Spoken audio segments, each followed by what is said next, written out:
Le X2 permet de scanner le sol à la recherche d'irrégularités comme les objets métalliques enfouis profondément et les cavités, les tombes, les grottes, les tunnels.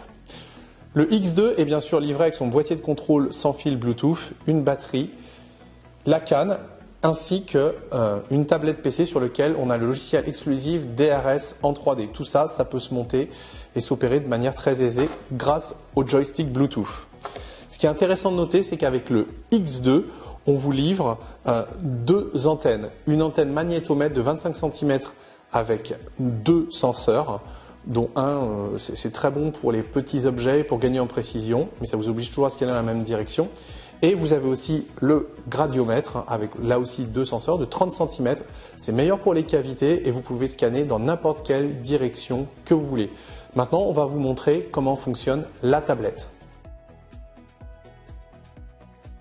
DRS propose deux types d'antennes ou de sondes avec tous ces détecteurs. Le premier, c'est ce qu'on appelle les sondes magnétomètres. Les sondes magnétomètres, vous pouvez les avoir en 25 cm, 80 cm, 1 mètre. Plus la taille augmente, plus vous descendez en profondeur. Pourquoi? Parce que tout simplement, plus la taille augmente, plus vous multipliez le nombre de senseurs. Dans une sonde de 25 cm, vous avez deux senseurs. Et juste quand vous avez la sonde qui fait 1 mètre, vous avez 16 senseurs. D'accord? Donc vous gagnez en profondeur, en surface de détection et en résolution d'affichage. Les magnétomètres, comme ils ont plusieurs senseurs, sont meilleurs sur tout ce qui est petits objets. Le seul inconvénient, c'est que vous devez toujours avoir le nord dans votre dos. Donc vous ne pouvez pas vraiment scanner dans la direction que vous voulez. C'est un peu ennuyeux tout ça. Et quelquefois aussi, si vous avez une terre qui a été remuée, on va dire que si vous avez un trop grand nombre de capteurs, de senseurs, il peut confondre la terre et une cavité. Mais ça arrive dans très rares cas seulement. Ces deux inconvénients quand même, DRS a essayé de les neutraliser et ils ont inventé une nouvelle tête, une nouvelle antenne on va dire, avec une technologie différente. On n'a plus de magnétomètre avec des senseurs, on a ce qu'on appelle un gradiomètre, avec seulement deux senseurs. Donc des gradiomètres, on en a de 30 cm, de 60 cm ou de 1 mètre, mais quelle que soit la taille, on n'a toujours que deux capteurs, un plus et un moins. L'avantage, c'est qu'on peut vraiment aller scanner dans la direction qu'on veut, nord, sud, est, ouest, on n'a plus besoin de garder le nord dans le dos, comme avec le magnétomètre. Donc le gradiomètre, c'est quand même pas mal du tout. Et on a plus ce petit défaut qu'on a avec le magnétomètre sur les cavités. Donc c'est-à-dire que si vous avez une cavité, la sonde gradiomètre, elle sera vraiment meilleure dans l'analyse. On aura vraiment du 100% comme on va vous montrer sur la tablette tout à l'heure. Donc le magnétomètre, c'est très très bon aussi sur les petites cibles. Le gradiomètre, c'est meilleur sur les cavités, les grosses cibles. Et il y a plus de liberté de mouvement avec le gradiomètre. Donc on a deux technologies vraiment qui se complètent. Le gradiomètre, le magnétomètre. DRS vous offre une antenne de chaque avec le X2, le X3, le X4, le X5. Comme ça, vous pouvez vraiment l'adapter par rapport à votre type de recherche. C'est le seul fabricant au monde à proposer ça. DRS a développé son propre logiciel en 3D qui vous permet de scanner et surtout d'interpréter les données. Bien sûr, pour interpréter les données, vous pouvez utiliser n'importe quel autre logiciel géophysique que vous trouvez dans le commerce, comme Voxler par exemple. Mais là, on va vous montrer celui qui est livré avec chaque appareil, à savoir le logiciel DRS 3D. Première chose, vous allumez votre tablette PC Windows ou votre PC Windows. Hop, on va cliquer dessus. La première chose à faire, c'est de définir la langue. On clique donc ici, File, et on va se mettre en français. C'est beaucoup mieux. Alors, le logiciel est très très simple à utiliser. La première chose à faire, c'est quand vous allez commencer votre scan, c'est de dire quel appareil vous avez, quel kit de scan vous voulez. Alors, on clique sur Dossier et on va sur Paramètres de connexion. Alors, on y va. Là, vous voyez, là vous allez définir le nombre de colonnes que vous allez faire. D'accord? Et là, en dessous, vous allez définir le nombre de pas que vous allez faire. Donc, vous voyez, au final, ça fait une grille. OK? Il faut que vous imaginiez que chaque carré représente 30 cm par 30 cm. Donc là, vous allez faire 1, 2, 3, 4, 5, 6, 6 pas sur à peu près 5 colonnes. Ensuite, ce qui est très important, c'est de déterminer de quelle manière vous allez scanner. Alors, on commence toujours par si vous allez scanner cette zone-là, par exemple, vous allez commencer par en bas à droite. Alors, on y va. En bas à droite, on est là. On pourrait s'amuser à scanner comme ça. Ça, c'est ce qu'on appelle le scan parallèle. Vous voyez, on y va, on monte, on monte, on monte. Ou alors, vous avez, si vous voulez, le scan en diagonale. Donc, on commence toujours en bas à droite. Et le scan en diagonale, on y va, on va se décaler, et là on rescanne et on va en arrière. On remonte, on se décale et on revient en arrière. Donc voilà pour ça. Il faut savoir aussi que l'appareil, quel que soit ce que vous utilisez, le gilet ou bien le X1, X2, X3, X4 ou X5, il vous permet soit de scanner en automatique ou soit en manuel. Ça se règle directement sur votre boîtier. Le scan automatique, vous prenez votre joystick, vous appuyez une fois et la machine va vous faire des bips. À chaque bip, vous faites un pas. Ça vous aide vraiment beaucoup. Si vous préférez le scan manuel, à chaque fois que vous faites un pas, vous appuyez tout simplement sur le joystick. Un pas, un bip. Et à chaque fois, il va enregistrer à chaque nouveau pas. Donc c'est manuel. Donc les deux sont possibles. Revenons sur le mode de fonctionnement. Alors, vous avez les 3D Ground Scan, ça veut dire les scans en 3D. C'est ce qu'on utilise sur les X1, X2, X3, X4, X5.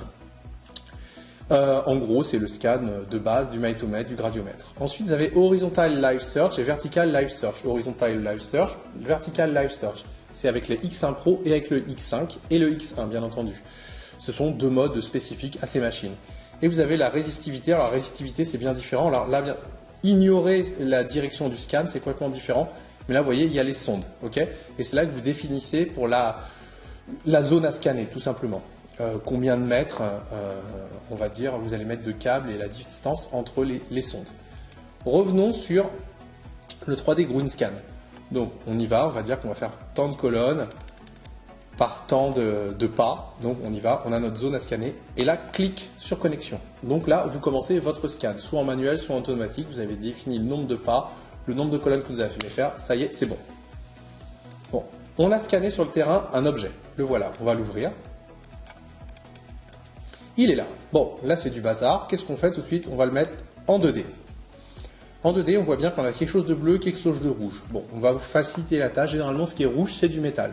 Mais pour qu'on soit sûr que ce soit du métal, ce qui est rouge et ce qui est orange et un peu jaune, c'est le métal. Donc vous voyez, le jaune va de 5,6 à 2,3. Pour être sûr que c'est bien du métal, il faut que les deux premiers chiffres ici fassent moins de 10%. 2,3 plus 1,6, ça fait 7,9, donc ça fait moins de 10. Si ça fait moins de 10, c'est du métal. Alors on peut s'imaginer que le bleu autour, c'est une cavité, donc on aurait du métal dans une cavité. Seulement, c'est pas aussi simple que ça. Vous voyez, en bas, 84,8. Pour que ce soit une cavité, il faut que ça fasse 100%. Or là, ça fait 84,8. À chaque scan que vous allez faire, cette échelle de couleur va changer. Là, malheureusement, on pourrait rêver que c'est une cavité, le truc bleu. Bah non, c'est tout simplement un effet de sol, c'est du sol. Pour que ce soit une cavité, il faut que le bleu fasse 100%. Or là, c'est pas ça. Donc, il s'agit tout simplement d'un objet qu'on a enterré. Bon, on sait maintenant qu'on a un objet qui est enterré. Alors regardez un peu comment ça fonctionne. Vous voyez, là, on a un tableau avec le nombre de pas qu'on a fait et le nombre de colonnes. Vous voyez, ce qu'on définissait tout à l'heure. Là, vous voyez que 123, on a 120, 123 partout, donc c'est du sol, c'est neutre. Sauf que là, on a 235, 235, 234 sur 3 cases. Et bien, regardez ici, quand on va aller un petit peu ici, vous voyez, ici, notre curseur est toujours rouge. On commence en bas à droite, donc on monte, on y va. Donc, c'est combien de pas? 1, 2, 3, 4, 5, 6. À partir du 7e pas et la 3e colonne. Donc, on rouvre, regardez ici.